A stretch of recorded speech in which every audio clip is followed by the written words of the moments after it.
Right. ఇక TDP, BJP, Janasena పార్టీలు కీలక నిర్ణయం తీసుకున్నాయి. రాష్ట్ర ప్రయోజనాల కోసమే పనిచేద్దామని పిలుపునిచ్చాయి. బీజేపీ, జనసేనతో కలిసి 30 అసెంబ్లీ సీట్లు పంచుకునే అవకాశాలు కనిపిస్తున్నాయి. ఇక 8 లోక్సభ స్థానాలకు 2 పార్టీలు పంచుకున్నాయి.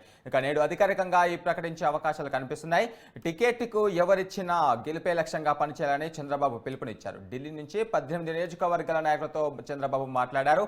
ఇక టికెట్ దక్కిన నాయకులకు పార్టీ అండగా ఉంటుందని టీడీపీ అధినేత హామీ ఇచ్చినట్లుగా తెలుస్తుంది. ఇదే అంశంపై మరిన్ని వివరాలు మా ప్రతినిధి ప్రసన్న అందిస్తారు. ప్రసన్న,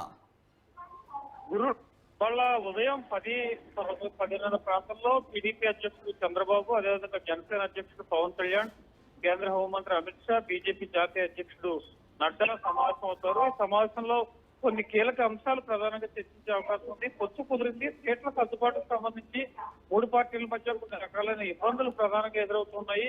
వీటిని దృష్టిలో పెట్టుకుని అంటే బీజేపీ పోటీ చేసే స్థానాల మీద ఇంకా కొంచెం క్లారిటీ రావాల్సిన పరిస్థితి అయితే కనిపిస్తుంది. ఈ విషయంలో ఇవాళ చర్చలు జరిగే అవకాశం ఉంది. దీంతో పాటు బీజేపీ పెట్టే అభ్యర్థుల విషయంలో కూడా టీడీపీ జోక్యం చేసుకోకూడదు. బీజేపీ కొంత ఫ్రీ హ్యాండ్ ఇవ్వాలి. అదేవిధంగా టీడీపీ, జనసేన ఓటు బీజేపీకి పూర్తి స్థాయిలో ట్రాన్స్ఫర్ అయ్యేలా చర్యలు తీసుకోవాలి. ఈ విషయంలో కూడా క్యాడర్ ను సమాయత్తం చేయడం, ఇతర అంశాల మీద ప్రత్యేకంగా దృష్టి పెట్టాలనే యాంగిల్లో చర్చ అయితే జరుగుతుందని మనం చెప్పుకోవచ్చు.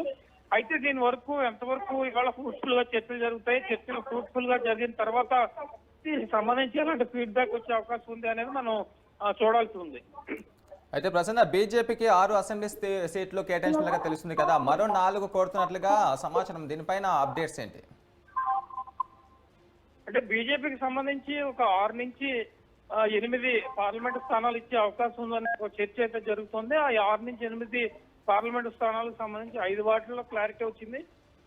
ఇంకా 3 అంశాలకు సంబంధించి కొంచెం క్లారిటీ రావాల్సిన పరిస్థితి ఉంది. ఆ విషయంలో కూడా కొంత ఆచితూచి నిర్ణయం తీసుకునే అవకాశం కనిపిస్తుంది. అంటే ఆల్రెడీ ఇప్పటికే జనసేనకు ఒక 24 సీట్లు ఇచ్చిన పరిస్థితి ఉంది కాబట్టి బీజేపీకి అసెంబ్లీ స్థానాలు ఎన్ని ఇవ్వాలి, అదేవిధంగా పార్లమెంట్ స్థానాలు ఎన్ని ఇవ్వాలి అనే యాంగిల్లో కొంత చర్చ జరుగుతుంది. ఈ విషయంలో కనుక క్లారిటీ వస్తే పూర్తి స్థాయి స్పష్టత వచ్చే అవకాశాలు అయితే కనిపిస్తూ ఉన్నాయి. Thank you Prasanna.